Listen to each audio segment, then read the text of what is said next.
बच्चों, आज हम पादप ऊतकों का अवलोकन इसके बारे में अध्ययन करेंगे। पादप ऊतकों का अवलोकन, पादप ऊतकों का अवलोकन। ठीक है, तो इसमें पादप ऊतकों का अवलोकन में पौधों में पहला है डर्मल टिश्यू, त्वची ऊतक। त्वची ऊतक, तो ये त्वची ऊतक क्या है कि पौधों में त्वची ऊतक का अवलोकन करने के लिए कुछ क्रियाकलाप कर सकते हैं, जो आपको एक्सपेरिमेंट जब होगा प्रायोगिक क्लास में तो उसमें आपको बताया जाएगा।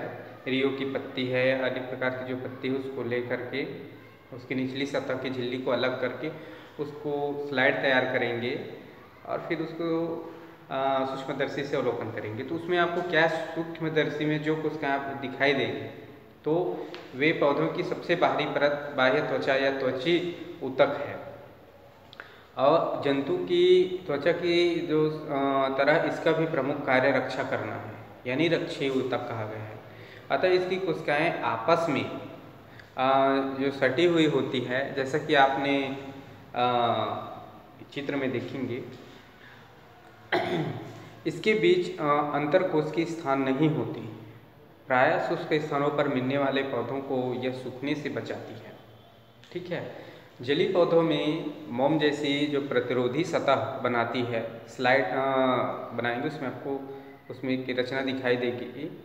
तो ये रंध्र कहलाती है, इसको छिद्र बोलेंगे।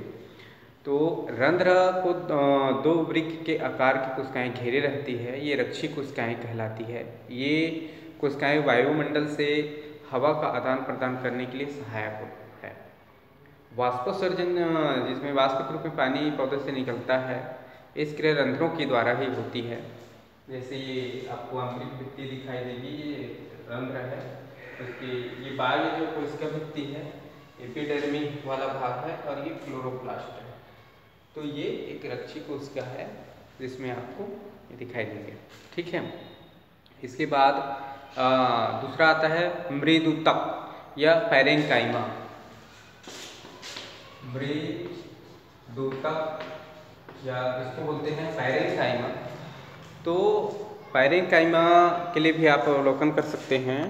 पैरेन्काइमा जो कोशिका है तो इनका जो केंद्रक है वो स्पष्ट होता है और कोशिकाएं छोटी होती है। इसमें कोशिका जो द्रव्य कम व कणिकामय होता है। कोशिका झिल्ली वह स्पष्ट व बारीक रेखा की तरह होती है। इन कोशिकाओं के बीच जो रिक्त स्थान या अंतरकोशीय अवकाश पाया जाता है।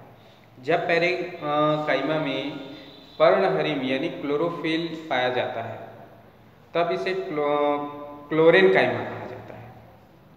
जलीय पौधों में पैरेन्काइमा की कोशिकाओं के मध्य में बड़ी कोशिकाएं होती है, इसे एरेन्काइमा कहा जाता है। ठीक है, पैरेन्काइमा के बाद आता है दृढ़ोतक, इसको स्क्लेरेन्काइमा कहते हैं। स्क्लेरेन्काइमा ऊतक पौधों को कठोर और मजबूत बनाता है। इसकी कोशिकाएं लंबी, पतली और मृत होती है, क्योंकि इस ऊतक की जो भित्ति है लिग्निन के जमाव के कारण मोटी होती है। लिग्निन कोशिकाओं को दृढ़ बनाने के लिए सीमेंट की तरह कार्य करने वाला एक रासायनिक पदार्थ है। कोशिका भित्ति में इनके जमाव के कारण जो कोशिकाओं के मध्य आंतरिक स्थान नहीं होता, जैसे नारियल के रेशे, संतरों के जो बीज देखेंगे उसके आवरण और सूखी जो तरोई आप जो पाते हैं उसमें देखेंगे कि एक रेशे जैसा निकलेगा सूखी तरोई। तो ये सब स्क्लेरेन्काइमा के ऊतक के एक उदाहरण है। ठीक है, इसके बाद हम लोग देखेंगे जंतु ऊतकों का अवलोकन करना है। जंतु ऊतक, जंतु ऊतक में पहला जैसे त्वची ऊतक है, तो त्वची ऊतक जो अंगों के भीतर और बाहर की ओर पाया जाने वाला एक सुरक्षात्मक कवच है। आपने देखा होगा कि इस ऊतक की जो कोशिकाएं पतली केंद्रक और अपेक्षाकृत सटी होती है। कोशिकाओं के बीच स्थान नहीं होता और सुरक्षा के साथ साथ यह संवहन, श्रवण व मरम्मत आदि का कार्य भी करता है। ये त्वचीय ऊतक है। इसी प्रकार दूसरा आता है त्वचीय ऊतक के बाद पेशीय ऊतक। जो पेशीय ऊतक है, तो जैसे हृदय की पेशी है ना, तो अनेक प्रकार की जो पेशी है पेशी ऊतक जो पाई जाती है, तो उसमें जंतुओं के शरीर में होने वाली जो गतियां हैं वो पेशी ऊतक के कारण ही होती है। चाहे यह गति बाहरी अंगों, हाथों, पैरों, गर्दन आदि की भी हो, या आंतरिक अंग जैसे आंत है, फेफड़ा है या हृदय आदि की जो गति हो, ये पेशी गति के कारण ही होती है। तो इसमें जंतु में एक डर्मल टिश्यू और एक है मस्कुलर टिश्यू। ठीक, उसके बाद देखते हैं function of tissue. Function of tissue यानी ऊतक के कार्य। तो ऊतक के कार्य है कि अभी तक आपने समझने का प्रयास किया होगा कि ऊतक कोशिकाओं के समूह उनके बाहर पाए जाने वाले वातावरण का सम्मिलित रूप है। इन दोनों की आपसी क्रियाओं के फलस्वरूप ही एक प्रकार के ऊतक एक या एक से अधिक कार्यों को संपन्न कर सकते हैं।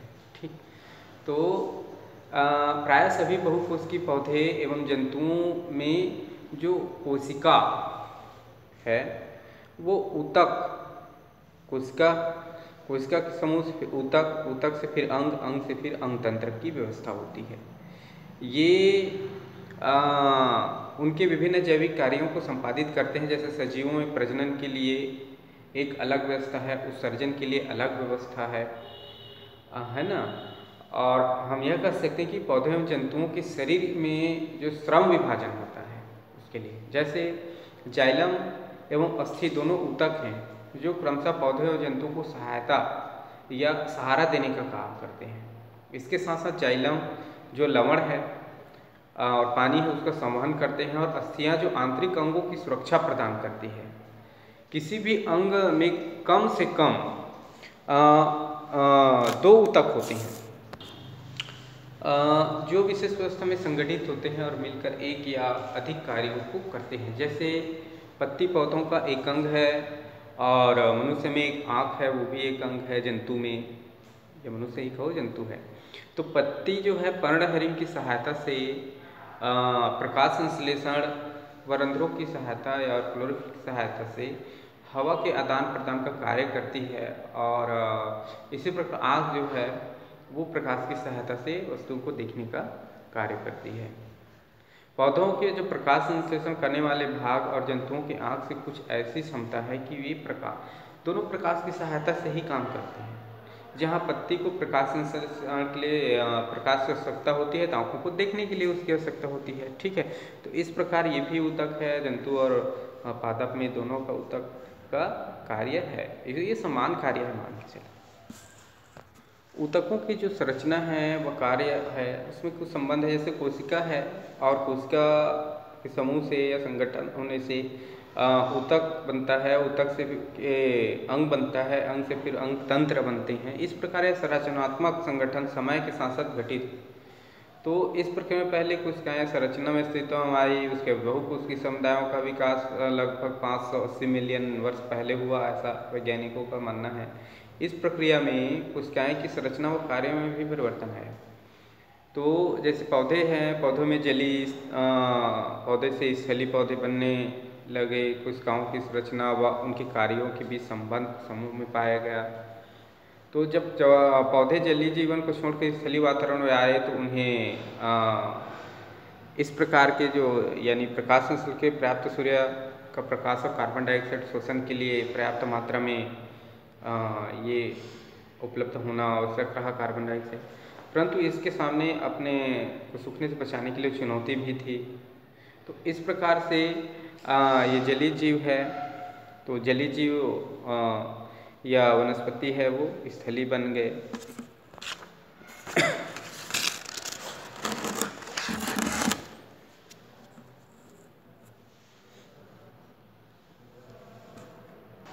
इसी प्रकार जलीय जंतु स्थलीय जंतु में आए, उसमें श्वसन करने के लिए त्वचा, और वो बाह्य वातावरण में आएंगे तो उसकी त्वचा सूखने लगेगा। तो हवा के जो आदान प्रदान है उसको नमी युक्त व्यवस्थित हुई, जिससे अधिकाधिक हवा वो ग्रहण करने की क्षमता उसमें आई। तो इस प्रकार एक जंतु जली से स्थलीय हुए पादप है, अन्य जंतु है, उसमें कुछ न कुछ उसमें बदलाव आया। जैसे है त्वचीय है, गिल्स है, फेफड़े हैं, ऐसे उसको वातावरण से हवा लेने के लिए ये सब अंग तंत्र का निर्माण हुआ। ठीक है, तो इसके बाद हम नेक्स्ट क्लास में नेक्स्ट अगला अध्याय पढ़ेंगे। ये अध्याय आज कंप्लीट होता है। धन्यवाद।